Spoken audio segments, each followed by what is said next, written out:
everyone. Today I'm with Francine Mathews. She is the author of the Merry Folger mystery series that take place on Nantucket Island, and the newest one just came out a week ago or 2 weeks ago, Death on Tuckernuck.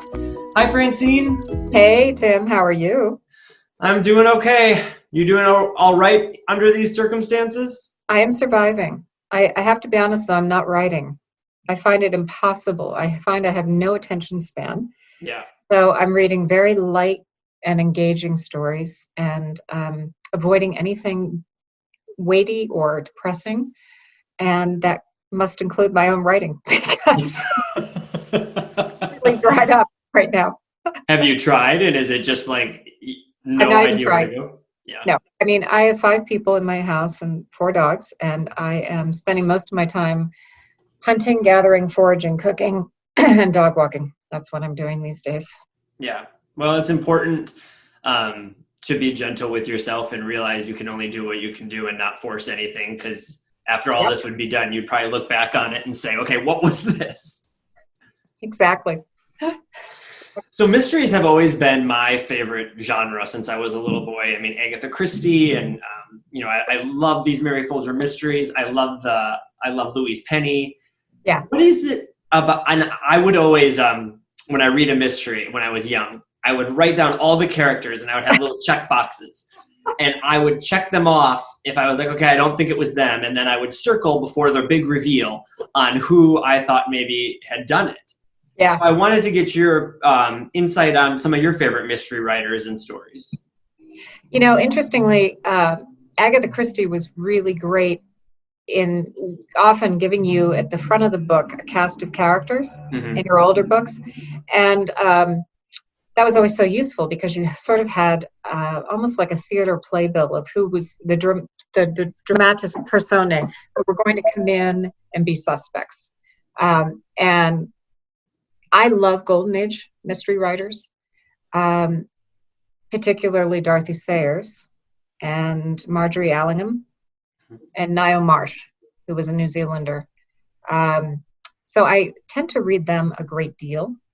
But I also, for example, love Deborah Crombie, who is a personal friend of mine, but also writes a contemporary series set in London and England in general, with 2 police detectives who are part of the British forces. And so, I go back and forth between contemporary and the past.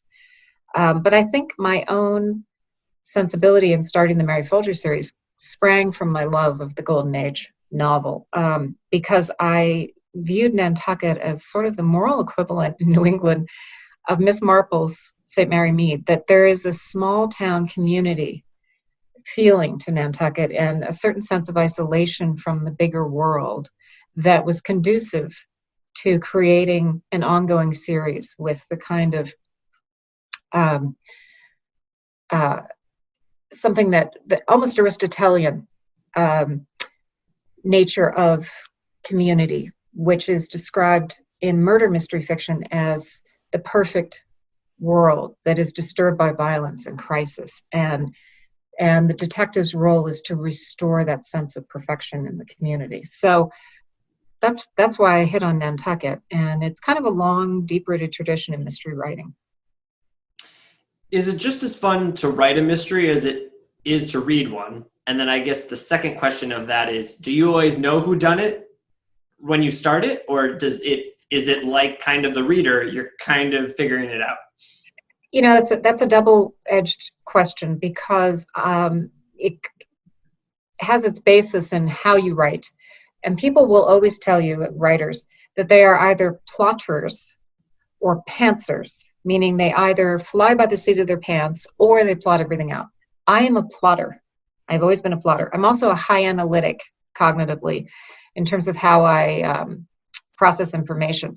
And I can't function in a world where there is not a roadmap. So when I sit down to write a mystery, I generally start with the ending. Because what you're starting with in the ending is the resolution of the violence. And knowing who killed whom and why is like the pebble you toss into a pond and the ripples move outwards. Once you know who would make a decision to take another life and what motivated him or her to do that, you suddenly know a great deal about the relationship between the victim and the murderer. And then you start to move outwards and you understand each of their lives a bit, how the conflict sprang up, the surrounding community that each of them inhabits. And you get further and further out into the pond, which is where the story begins. So it's an interesting process to go through. Now, having said that, I invariably find that the book changes from the original outline. And to me, that is the creative act. As soon as my characters start speaking, they assume a life and an internal coherence of their own that dictates their actions. And if I, as the writer, impose something from my original outline on them, it invariably does not work. They act in a way that is consistent with the identity that they develop through the course of the book. And that is a process that I find fascinating because it exists independently of my initial analytic take on what the storytelling will be. And if that doesn't happen, then the book is very two-dimensional, to my mind. There's a third dimensionality that occurs when the characters spring to life. One novel, for example, where the person I had assigned the role of murderer committed suicide 2/3 of the way through the book because he couldn't live with something he had done. And this was set in 1810. It was one of my Jane Austen mysteries written as Stephanie Barron. And that was entirely consistent with his code of honor, which sprang from being a soldier in Georgian England. So I couldn't impose on him a different decision. But I did walk around my house for a week eating chocolate, trying to figure out who actually was the murderer. Yeah. And, fascinatingly, all of the seeds of a different outcome were in that book. But I was discovering it in much the way I think a reader would. Or you were like, no, you can't kill yourself because you are the killer. Back, I called my husband at his office and I said, Colonel Hurst just killed himself. I don't know what to do. Yeah. Well, that's one of the questions I have down here is, I think the key to a good mystery is if you would read the whole thing, even regardless if you would even find out who did it. And I think that that's what you really succeed at in the Merry Folger mysteries, because you just like these characters and you want to know about these characters. And yes, the icing on the cake is who did it. But everything for that is what makes a really great mystery. Well, I think, to me, what's compelling in any book I read is the psychological growth of the characters and the journey they're on that I am allowed to accompany as a reader. And so, yes, I agree with you. A mystery that's merely sort of a parlor game is ultimately unsatisfying to anyone who loves storytelling. I think you kind of answered this, but what makes Nantucket the perfect setting for a mystery? One of the things that fascinates me about Nantucket, and I should say I live in Colorado, and so I see similar towns here. The one that I think is most akin to Nantucket in certain ways is Aspen, oddly enough, where there is an extant community that makes the town function, makes the island, in the case of Nantucket, function. The teachers, the police, the fire folks, anyone who's running a business on the island, anyone who is ministering to a child in the cottage hospital. That sense of the people who are the backbone of the community is enduring. And their island is one particular reality of Nantucket. And then there are the people who also feel it's their island, but who are transient and bring an entirely different culture onto that plot of ground and interact with the people who really feel they are the year-round residents of the island and the reason it exists. And there's a symbiosis between them, but there's also conflict inherent in the great disparity between those communities, potentially. And anywhere there's conflict, there's the potential for violence. And so when I write these books, I try to find the sort of interstice between the year-round community and the folks who also feel they own the island, and in many cases own parts of the island, but whose aims and lifestyles are fundamentally different. I like to find issues that kind of encompass that and that have the potential for violence, and set my stories at there. So Nantucket constantly provides opportunities for that. Exactly. Yeah. So you wrote Death in the Off-Season in 1994, correct? Yes. The first, and then you rewrote it right before the publication of Death on Nantucket. What was the reason that you kind of gave it a refresher, and what were the big changes? Oh, they were profound. So, yes, Death on the Off-Season was my first novel, and I wrote it on a dare from my husband. I was working as an intelligence analyst at the CIA, and while it was an interesting job, I had a fantasy of being Jane Austen, and I said to him, I really want to work at home, raise my own kids instead of putting them in the daycare at the agency, and tell stories for a living. And he said, that's kind of a pipe dream. Everybody in the world wants to do that. You're not going to quit your job and just say, okay, this is who I am now. So I wrote my first novel as a sort of exercise. I wrote Death in the Off-Season, positioning it mentally in a place I thought I'd like to live for however long it took to write the novel. I thought mentally visiting Nantucket and the act of writing the book would be really fulfilling. And I wrote it in about 9 months after work. And unbelievably, I was able to sell it. So that launched my writing career. And I quit the agency and we moved to Colorado, and life unfolded. But I wrote a lot of different books in the intervening years. I write espionage, historical espionage, often set in World War II. I've written 14 novels featuring Jane Austen as a detective that are set in the Regency period. I've written standalones that could be considered women's fiction. Most recently, That Churchill Woman, which is a biographic novel about Winston Churchill's American mother, Jenny Jerome. And so the Nantucket books went out of print, and they were suddenly available. They'd never been digitized for download, for ebooks. And the rights reverted to me. And Soho Crime, which publishes my Jane Austen books, came to me and said, we'd really like to reissue these, and we want you to write another one. And I said, but there's a 20-year gap in the lives of the characters. And I said, I don't want to set the next book in the past for continuity's sake, because the original books were set in the 90s. And frankly, Tim, law enforcement in the 90s was really dull. There was no national criminal database. There was no DNA testing. People didn't have personal computers. People didn't have cell phones. People didn't use email. There was really no internet. So a lot of the processes in the books felt very dated.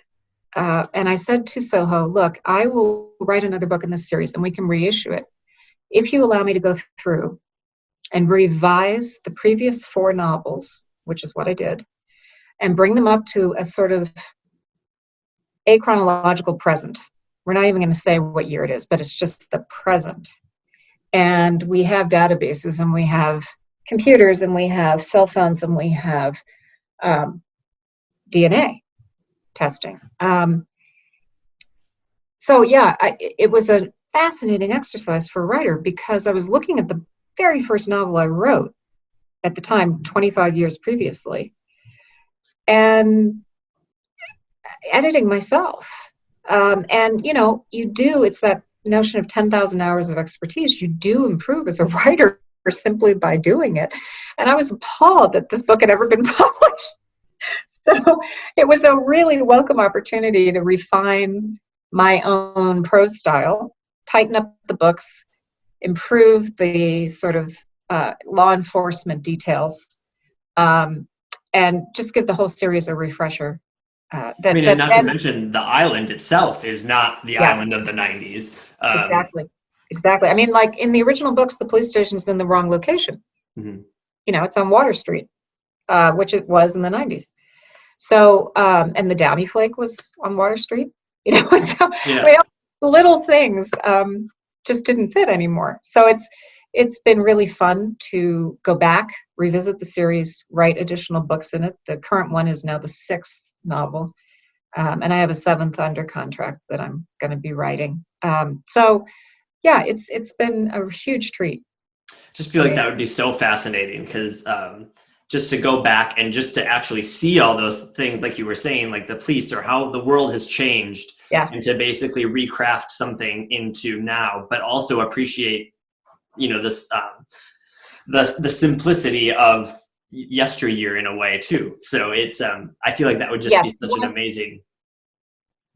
One of the profound changes on the island, I would say, over time that I've witnessed, and I should say I'm 57 years old, so I've been coming to Nantucket since I was a toddler as a summer person. And so the shift in the island's real estate and the huge influx of what I would see as New York money has been a profound change for me since I originally wrote the series in the early 90s to today.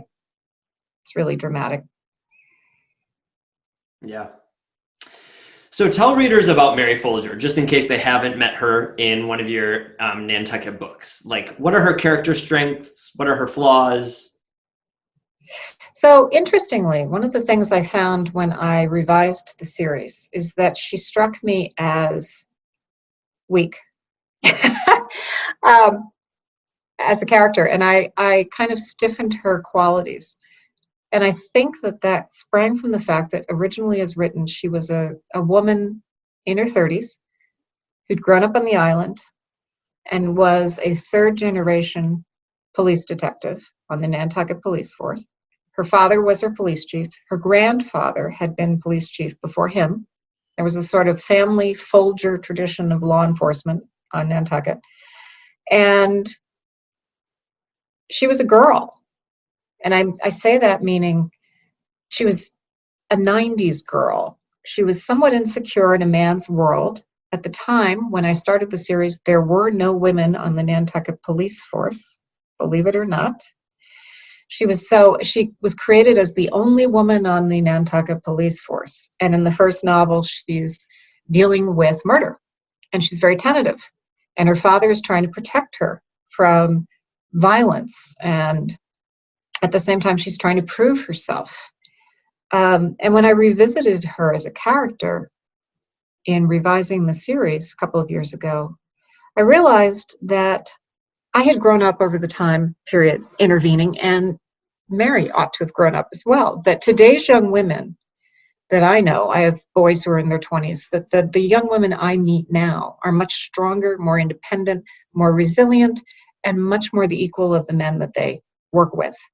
And the Nantucket Force has women all over it. So let's change this. Let's make her a stronger person and less tentative, less insecure in her role. So that's one of the changes in Mary. But she remains very, very rooted in the island's history. She knows everybody in the community, which is for her a double-edged sword. She grew up with many of the people that she ends up having to enforce the laws on, and that creates a certain tension. She's both of them and in kind of disciplining them in certain instances. She has a role both as a member of the community, but she has a role protecting it. And so it's a tricky situation for her sometimes to navigate. She is very smart, but she's very modest in her self-assessment of her abilities. She's not afraid to ask for help.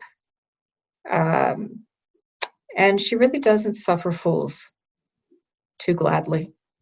So could I say, if I may be so bold, is she a little autobiographical? No. The person most like me, interestingly, is Peter Mason. Okay. People often don't realize that because he's a guy. And there's an inclination to assume that women authors are more comfortable writing female characters, but I don't happen to see that in my own work. So yeah, I once had a publicist in New York call me and say, this Peter Mason you write, is he based on anyone? And is that person single? And I said, well, unfortunately, no. That's hilarious. Yeah, I thought it was. Okay, so let's talk about the new book, Death on Tuckernuck. What can readers expect from this 6th Merry Folger mystery? it was a lot of fun to write, I have to say. I was looking at Tuckernuck and thinking about its isolation, and I thought, wouldn't it be fascinating just to figure out how people would respond to a crisis on the island in the middle of a hurricane? Because I was aware that just getting law enforcement over to Tuckernuck, getting rescue crews over there, even getting the Coast Guard to Tuckernuck is challenging. And because of the shoals that surround it and in bad weather, that complicates everything. And so I was playing with that idea, and I thought, what if there's a body over there and you can't get to it, really? And so that kind of sparked the notion of the story, which is that it is set off season during a nor'easter that becomes a hurricane. And a boat is kind of stranded on the shoals north of Tuckernuck, and when people respond, they discover there is a body in it. So that's the story. It's both a story about the caretakers who help folks who live on Tuckernuck, and a story about how Nantucket might respond in a hurricane that actually hits the island pretty directly. So for those people who don't know, Tuckernuck is a little island kind of right off the west coast of Nantucket Island. Did you find out anything? I've always wanted to go there. Have you been out there? Yes. And the interesting thing is, Tim, whenever you talk about Tuckernuck on Nantucket, people invariably say, I've always wanted to go there. And it's inconceivable to many people that you can't really get there. Yeah. It took me a year of networking to get there myself.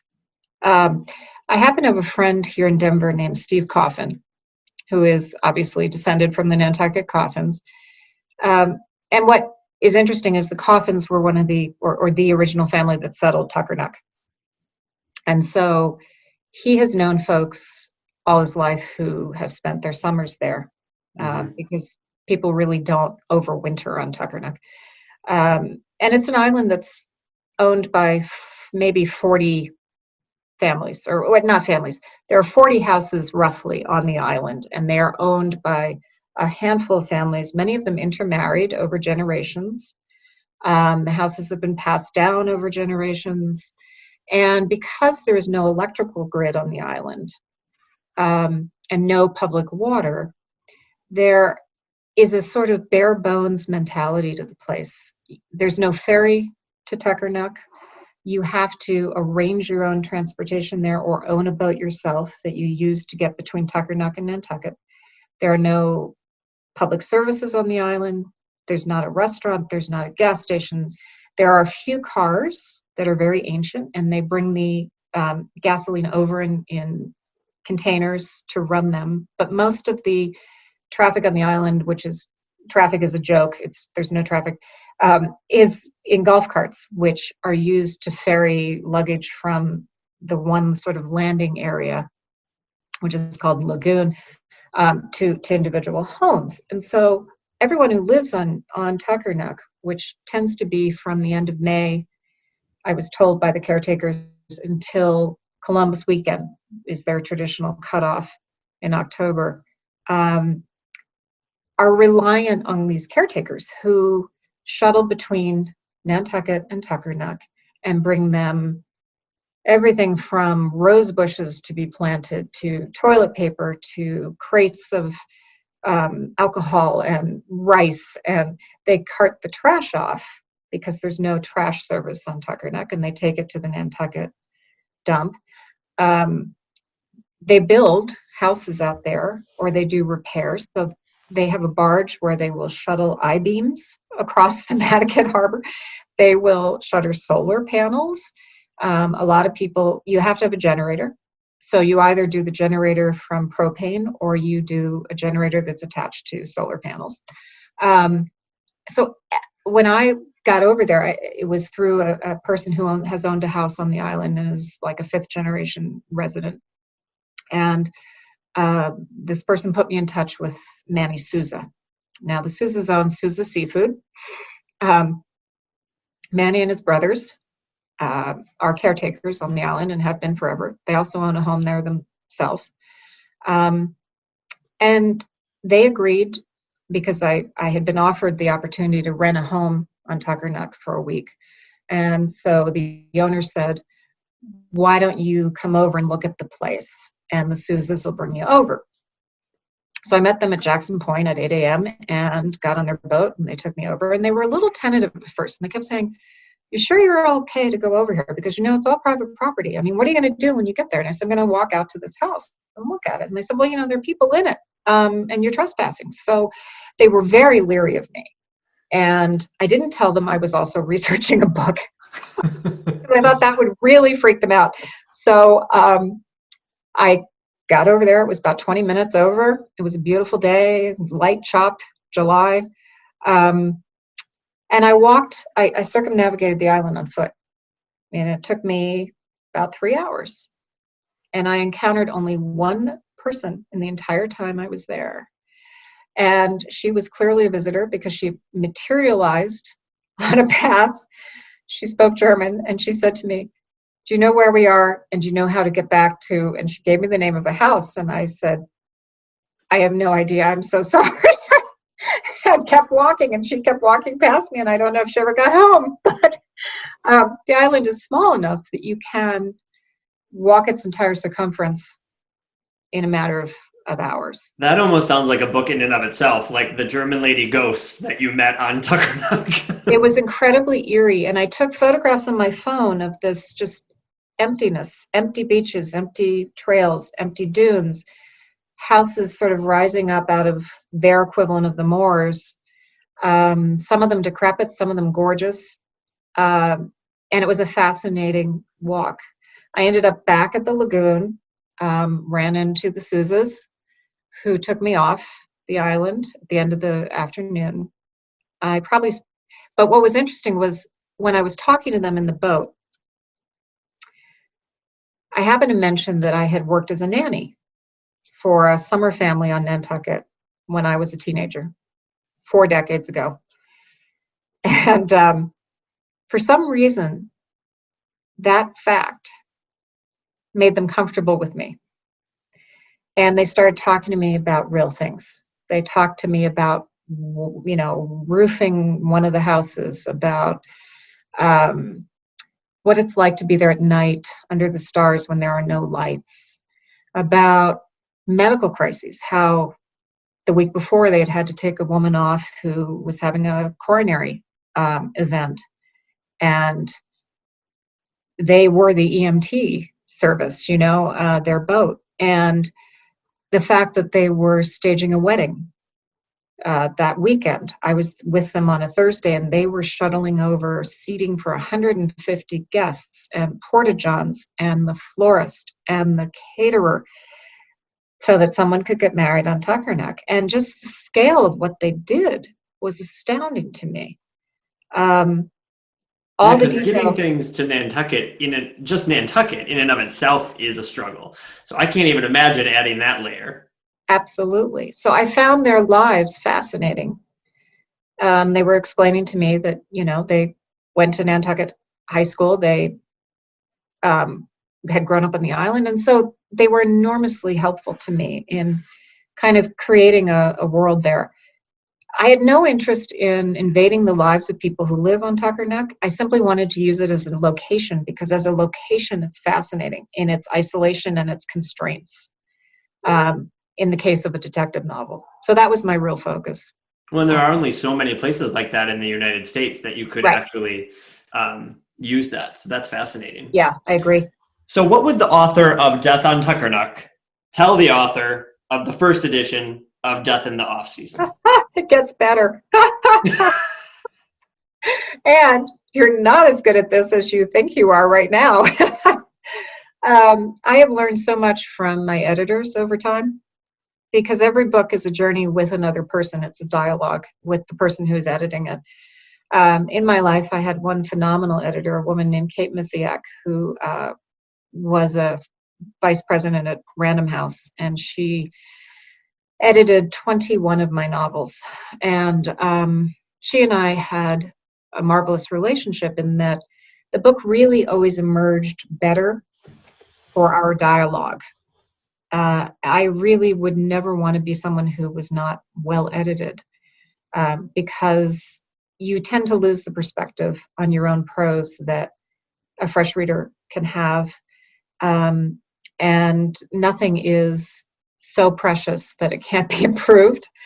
And so I think I'm more of a craftsperson than I was when I wrote my first novel. And that's really satisfying. You want to progress in your career over time, you know? What would the younger author say to the older author? The business was better 30 years ago. I mean, it's encapsulated in my elder son's assessment of my life. He said to me, "Mom, you're a content provider.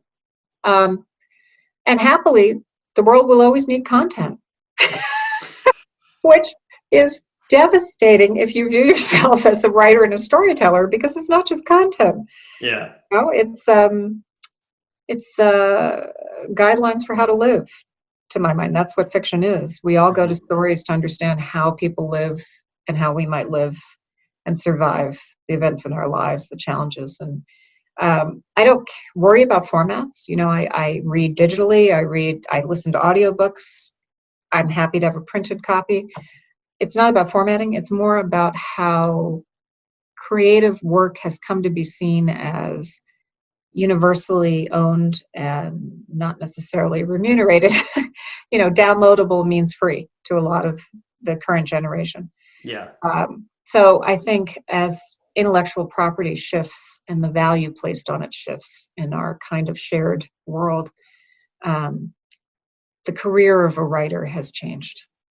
You have to really love it to keep doing it, and you have to have, you know. I think just like, I mean, I kind of compare writers and teachers, because every book I read, I feel like I learn something. And I think with this pandemic, a positive is the respect that at least I have for teachers and writers, because, you know, at least we have books. I sent out a book blast for the bookstores, and it really is true, because we may not be able to go anywhere. We may not be able to connect or hug anyone or talk to anyone, but, you know, I can open this book and see them doing it. And I think it's been a really big shift for people to understand how important books are in their lives. I agree. I mean, storytelling in general, it can be visual. It can be people finding solace on Netflix. I have no problem with that. But I do think storytelling is central to the human experience. Mm-hmm. It is what is the foundation of a sense of community. And so any part I have in that is very satisfying to me. So you mentioned you write under Francine Mathews and Stephanie Barron. And I wanted to know the reason for the two names, and then if you are two different writers when you sit down. Yes. My full name, first of all, is Francine Stephanie Barron Mathews. Okay.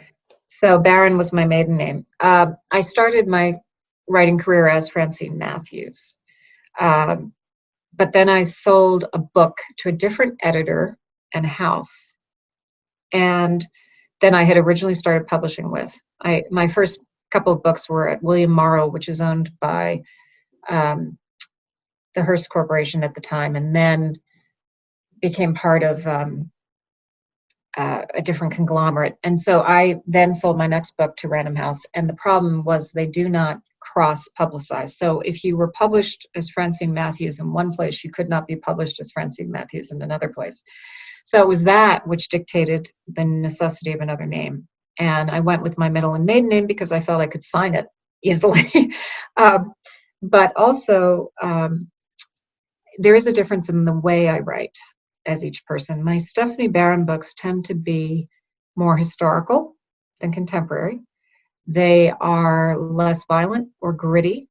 For example, my espionage novels are written as Francine Mathews because they tend to be more masculine in tenor, I would say. More men read my Francine Mathews books than read my Stephanie Barron books, which the Jane Austens, for example, or That Churchill Woman are emblematic of that name. Sort of 19th century historical fiction.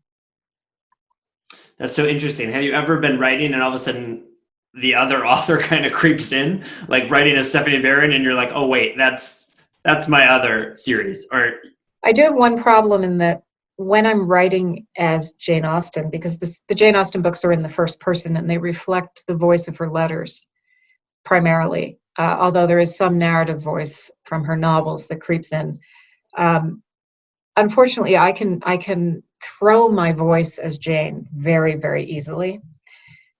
So often I will end up sounding like Jane Austen when I shouldn't be.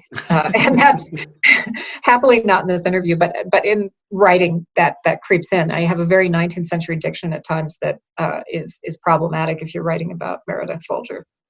They always say a writer has how many people in the room with them, and I can't Yeah. imagine having all the characters in the book, but then having two other writers in there. I mean, I feel like that you got a lot going on in a writing room.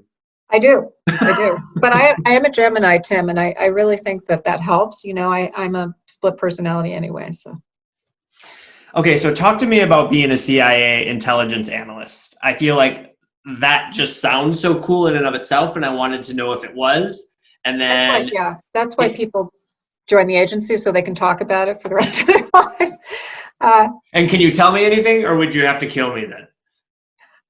No, I can't. So the interesting thing about being an intel analyst is that you are overt, which means you were hired and you can say you were hired by the CIA. If you are what's called a case officer, which the world of fiction refers to as a CIA agent, you are covert and you go through the world as an employee of the State Department. And generally you're posted abroad and you are handling agents. And agents or assets are actually foreigners you've recruited as a case officer to spy on their country for the CIA. So that's the distinction. When you're an intel analyst, you sit in Langley, McLean, Virginia, and you take the information that case officers send back from the embassy and you analyze it for predictive reasons. You want to be able to write a piece for a policymaker, the vice president, the president's daily brief that says, we believe this is going to happen in this country or with this leader in the next week, and this is why. And that's what they read every day. So you are kind of taking the raw material that is sent back from the ground, or what the agency calls ground truth, and assessing it and trying to understand it and convey it to the policymakers who need it. I grew up loving James Bond, but I was aware that women in Bond stories fare very badly. You know, they're always wearing high heels. They're always tripping on their high heels and saying, James, as they die.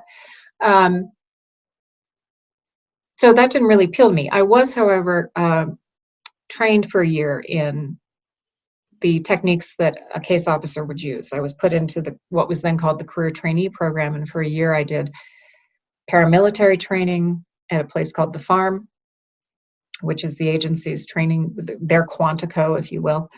And I did tradecraft training, which is the nuts and bolts of spying, agent meetings, dead drops, surveillance, detection and surveillance you'd be mounting on someone else. So that ended up being immensely useful when I went to write spy novels, because I understood both sides. I understood the analysis and to a degree what it was like to be in the field. Great training even for any fiction writing, I feel. Yeah. Because to be able to analyze a situation and then put it into words, I feel. It's very helpful for plotting a mystery. Yes. Yeah. And it's a chicken egg question. You know, was I an analyst because that's how I think, or did working as an analyst help me plot mystery novels? I don't know. So yeah, that's just some of what I worked on. I worked briefly in the Counterterrorism Center on the investigation into Pan Am 103, which was the plane that exploded over Lockerbie, Scotland. And I did personality profiles of world leaders as well. So. Well, sounds fascinating, but glad you left it so that we get your books. But so speaking of mysteries, is there a real life mystery that fascinates you? You know, I kind of tried to solve it. I wrote a book called The Secret Agent, which is about a guy who founded the silk industry in Thailand. A man named Jim Thompson. And he created a company called Jim Thompson Silk, which is still a huge player in design fabrics.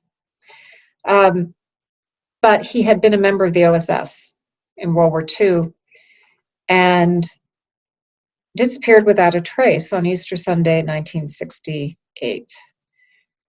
Nobody's ever found his body. Nobody ever knew what happened to him. And he was rumored to be a Nook, which is an acronym that means non-official cover. In other words, someone employed by the agency without the status of being a diplomat in country, operating as both a normal businessman and an agency employee. So I went to Thailand and researched what I could about his disappearance and his life, and wrote a novel about it. And I had to submit it to the CIA for review because I had worked there and it was about a CIA subject. And it was so funny because as they were reading it, the guy from the publications review board called me and he said, "Do you know what happened to Jim?" And I said, "Well, I think this is my version of what happened to Jim." But that's a mystery, I think, that will never be solved. And it's still tantalizing to me. What was the, best thing about researching something that happened as opposed to making up your own mystery? The unexpected aspects. So while my husband and I were in Thailand, we also went to Vietnam. And we got trapped by a typhoon, which was when we learned that Vietnam at the time had no national weather service, so they hadn't known the typhoon was coming, so we'd flown right into it. It was kind of a Katrina-like event for them. And we were trapped for 5 days, isolated in floodwaters. And we were eventually flown out in an American C-130 by the Royal Thai Air Force, which flew in to get a delegation of Thais out of the same hotel that we happened to be staying in, and they took us with them. I would never have imagined that experience. I have never been in a similar experience of a natural disaster that was that acute. I got to fly on a C-130, which is a unique experience. They're completely uninsulated cargo planes, and you're strapped into a harness. And just being there, it drove home to me that you actually have to go really research things on the ground, because you cannot anticipate what you will see or smell or experience on the ground. You cannot imagine that. And what's the title of that book? It's called The Secret Agent, and it's pretty old now. It's one of my espionage novels, but it's the one about Jim Thompson. So it offered a whole collection of basket of experiences that were in it themselves a kind of journey for me. Yeah. Okay, now it's my favorite thing to do with authors. It's called the speed round. Okay. And I'm going to just change the gallery here. There we go. There. Okay, so are you ready? I'm ready. Okay. Favorite book as a kid? The Secret Garden. Favorite novel? Now? Yeah. I'd have to say Rules of Civility by Amor Towles. I love his Love writing. the book. Favorite nonfiction? I have too many. So I do a lot of research for my books, and it's invariably nonfiction. I could give you a list an arm long, but I am going to show you this book, which is nonfiction I'm currently reading. And hold it up a little bit more. Oh, sorry. Oh, yes. It's wonderful. Are you enjoying it? Hugely. So this is the story of a woman who was the wife of a whaling captain, and her voyages and then her life afterwards. And it is such a fabulous window on a woman's life in 19th century Nantucket. I highly recommend it. Yeah, I love Betsy. That's great. She'll love that and appreciate it. Favorite literary quote? That is what we live for then as a writer. We begin by writing so as to live, and we end by writing so as not to die. Gabriel Garcia Marquez. Love that. Is there a book you've read multiple times? The Lord of the Rings, 15 times, the entire trilogy. Wow. Maybe that was my favorite book as a child, but yeah, no, that definitely formed me. I read Murder Must Advertise by Dorothy Sayers all the time, like repeatedly. I love that book. And of course, Jane Austen, I read and reread and reread. Do you have a favorite whodunit of yours, like the reveal or the ending, or or even a book of one of yours? Yeah, my favorite book is a book called Jack 1939, which is one of my spy novels, and it's about Jack Kennedy when he was 22. Mm-hmm. He took off the spring of his junior year at Harvard and traveled alone from London to Moscow and everywhere in between as Hitler was invading Czechoslovakia and preparing to invade Poland. It is a phenomenal story. It is totally true. He was researching his senior thesis, which eventually he published as Why England Slept. And he wanted to be a foreign correspondent. That was his dream. He took a camera, he filmed everything everywhere. He got into Prague when it was closed by the Nazis to all other Europeans. It's just a really epic story. And imagining his life before he was this person that we've all kind of frozen in 1960 in amber, when he was a kid who was constantly sick and would tell everybody, I'm not going to live to see 30. He had a certain desire to live intensely every day when he was 22 years old. And it was just a wonderful character to inhabit for a while. Yeah, that book popped up once and I was like, wait, I think this is the same, right? You are in so many different places in our bookstores because you have a Nantucket section. And I was like, this is the same person. I know. Is there a book you wish you had written? Possession by A.S. Byatt. It's an entire world. That's another book I've read multiple times. And I find it an experience similar to reading, for example, War and Peace, where as you age as a reader, different parts of the storyline become meaningful in different ways. And it has to do with the experience you as the reader bring to it. I think that's a remarkable work. Okay, this is just for fun. So your stage name, which is your first pet and the street you grew up on. Jeeves Purcell. Wow. You know, I feel like on this question, when people say what it is, it's like it makes sense for the person. It's astounding. Yeah. I've always wanted to be a Jeeves. Your favorite place? Oh, Italy, probably, in general. Venice specifically. Sconset, definitely Sconset on the island. And I also spend a lot of time in Bandon Dunes, Oregon, Bandon, Oregon, which is the southern coast of Oregon. Love that part of the world. What are you reading right now? I am reading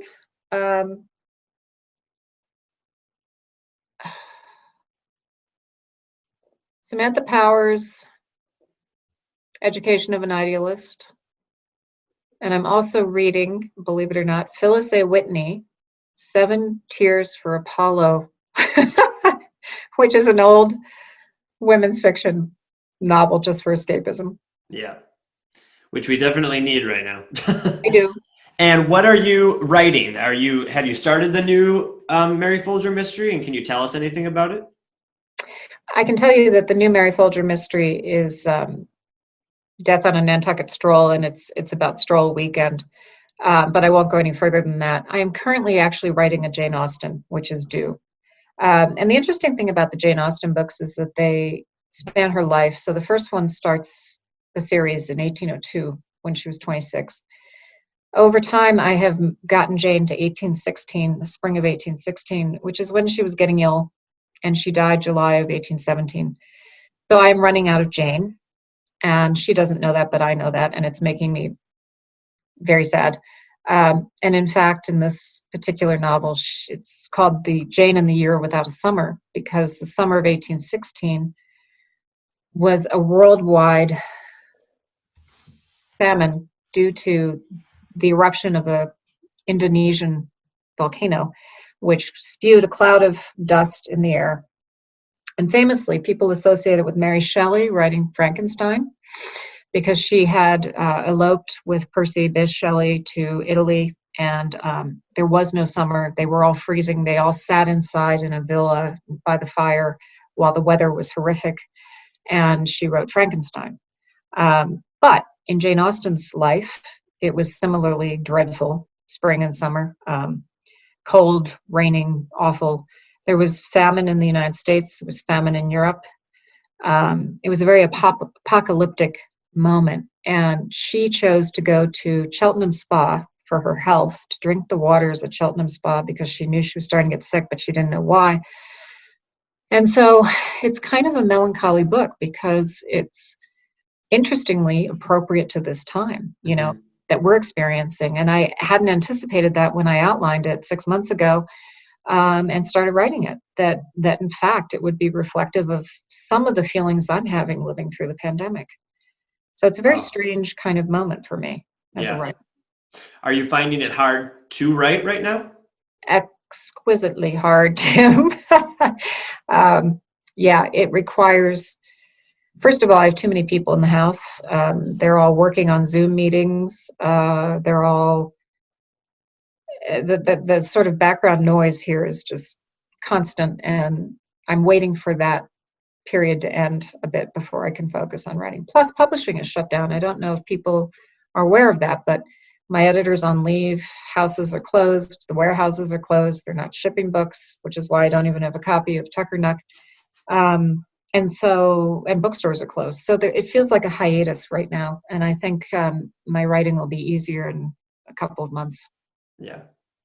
Well, thank you so much for taking the time. I really appreciate it. You are just as well spoken as you are as a writer, and you can get, well, you can't, I guess, but everyone else. And I'll talk to Wendy to get you a copy if your publisher doesn't.